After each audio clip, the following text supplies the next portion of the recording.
Express.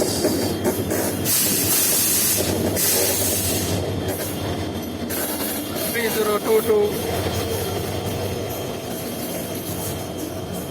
Zero two two bogie নিয়ে, sorry engine নিয়ে Rangpur express. ফাঁকা ফাঁকা ফাঁকা আর ফাঁকা, দেখছেন যাত্রী নাই, পুরাই না ফাঁকা গাড়ি ভাই। ওকে উঠে যাই। আজকে হলো 13 জুন 2024, বৃহস্পতিবার। ঢাকামুখী যাত্রী নাই বলা যায়। যমুনা সেতু পূর্ব, সেখান থেকে আমাদের যাত্রা শুরু হলো। এখন 1টা 2টা 3টা 4 5 6টা লাইন। এটা এক সময় এখন জংশন হবে আর কি। 1 2 3 4 5 6টা লাইন। যমুনা সেতু পূর্ব, এখানে দ্বিতীয় রেল সেতু হওয়ার কারণে সামনে প্রচুর পরিমাণে ট্রেনের আনাগোনা বাড়বে, লোড বাড়বে। এই যে এখন আমার 6টা থেকে 4টা হয়ে যাবে। 1 2 3 4, এই যে পয়েন্ট দেখা যাচ্ছে।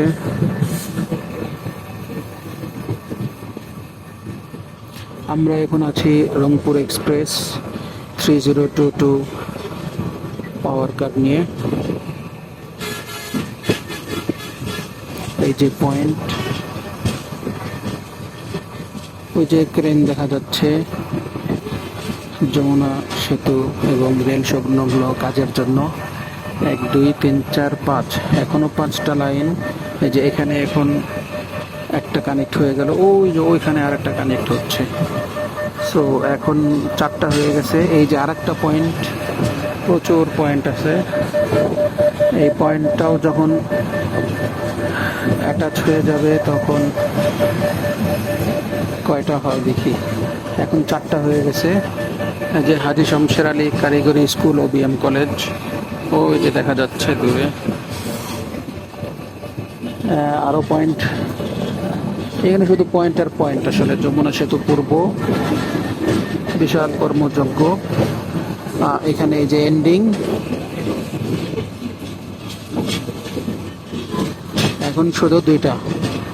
ওই পাশে একটা মিটার ব্রডগেজ, এই পাশে একটা ব্রডগেজ। ওটা হলো ভুয়াপুরের লাইন। যে ব্রডগেজ এখনো করা হয় নাই, এই যে এখানে এসে মিটার গেজ পয়েন্ট। ব্রডগেজের যে বাকি একটা, ওটা বসানো হচ্ছে। এটা হলো ভুয়াপুরের লাইন। এখন এই ট্রেনের কার্যক্রমের জন্য যমুনা সেতুতে টাঙ্গাইল কমিউটার এখন আসতে পারে না। ওর এখানে আসলে রাত্রে থাকার জায়গা নাই, এই কারণে টাঙ্গাইল স্টেশন পর্যন্ত আসে। আর একটা হলো ভুয়াপুরের হয়ে যে ট্রেনগুলো চলাচল করে, সেগুলোও এখান থেকে আপাতত বিরতি। বিশেষ করে জামালপুর এক্সপ্রেসটা আগে যমুনা সেতু হয়ে ভুয়াপুর যেত, সেটাও এখন বন্ধ। তো আমরা আশা করি 1 বছরের মধ্যেই রেল সেতু উদ্বোধন হয়ে যাবে। এই রেলগুলো লাইনের কাজ হয়ে যাবে, তখন নিরবিচ্ছিন্নভাবে সাপোর্ট দিয়ে যেতে পারবো।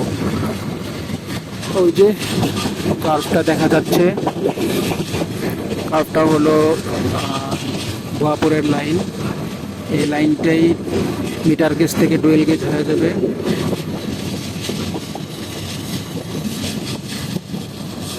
ঠিক আছে, যাত্রাপথে থাকুন। বিভিন্ন স্টেশনে ধাপে ধাপে আপনাদেরকে আপডেট দেব।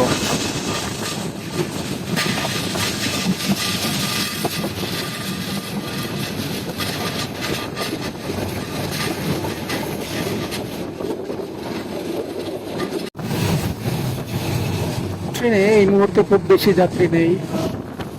আজকে ঈদের যাত্রা শুরু হবে ঢাকা থেকে।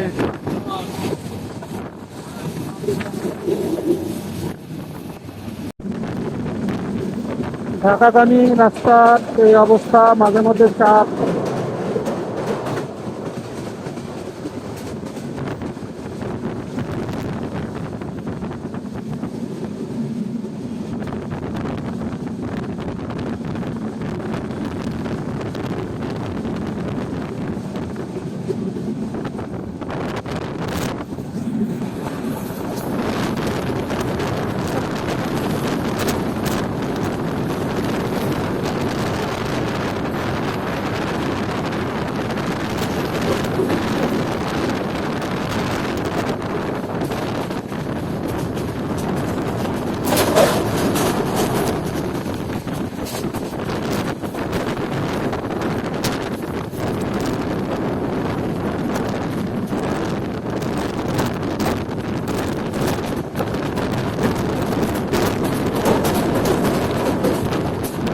দেখতে দেখতে চলে আসলাম টাঙ্গাইল স্টেশন।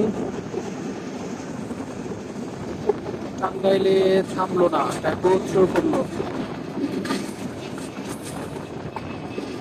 সরি প্রোপাস।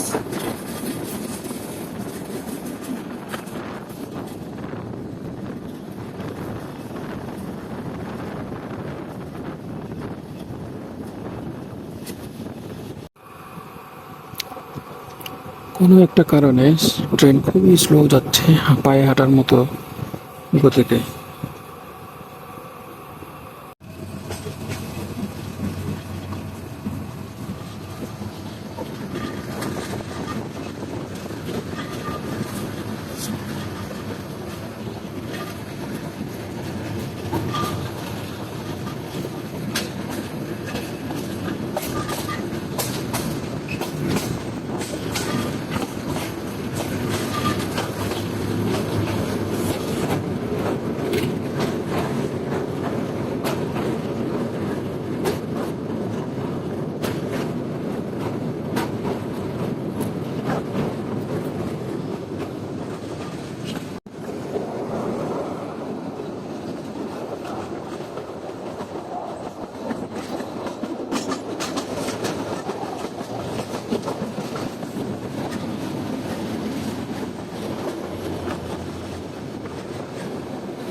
কিভাবে ঘুমানো যায়।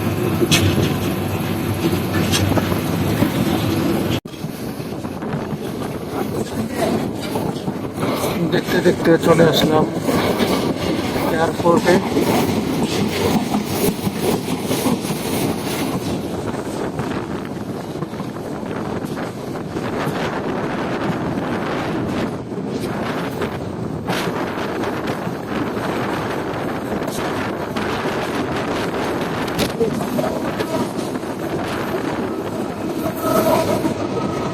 নিয়ে যাই কে এয়ারপোর্ট।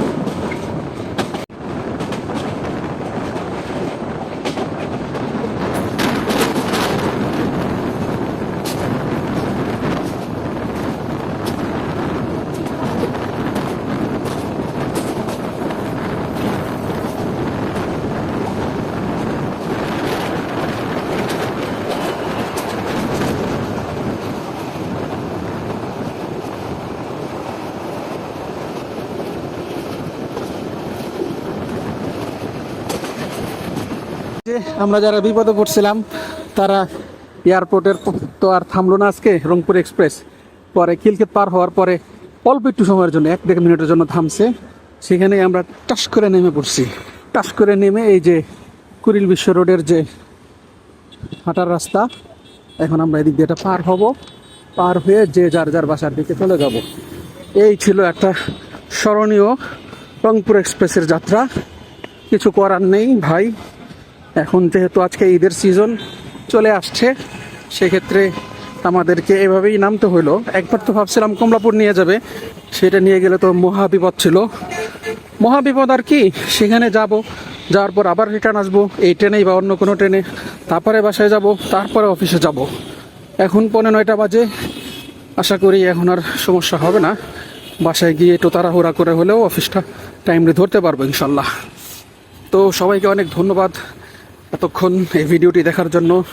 শেষের অংশটা অনেক এক্সাইটিং হলো, খুবই ইন্টারেস্টেন্ট হলো। ইন্টারেস্টেন্ট মানে ইন্টারেস্টিং, জার্মান ভাষায় বললাম। ধন্যবাদ। পরবর্তীতে আবার কোনো ভিডিওতে দেখা হবে, রেলে অথবা কবুতর অথবা সাইকেলের ট্যুরে। ঠিক আছে, ধন্যবাদ। এই যে নতুন ট্রেনের রাস্তাটা করতেছি খিলক্ষেত থেকে 4 লাইন, সেটাও একটু হেঁটে হেঁটে আপনাদেরকে দেখিয়ে দিলাম। ধন্যবাদ। সাবস্ক্রাইব করে না থাকলে সাবস্ক্রাইব করে দিয়েন। আসসালামু আলাইকুম রহমতুল্লাহি ওয়া বারাকাতুহু।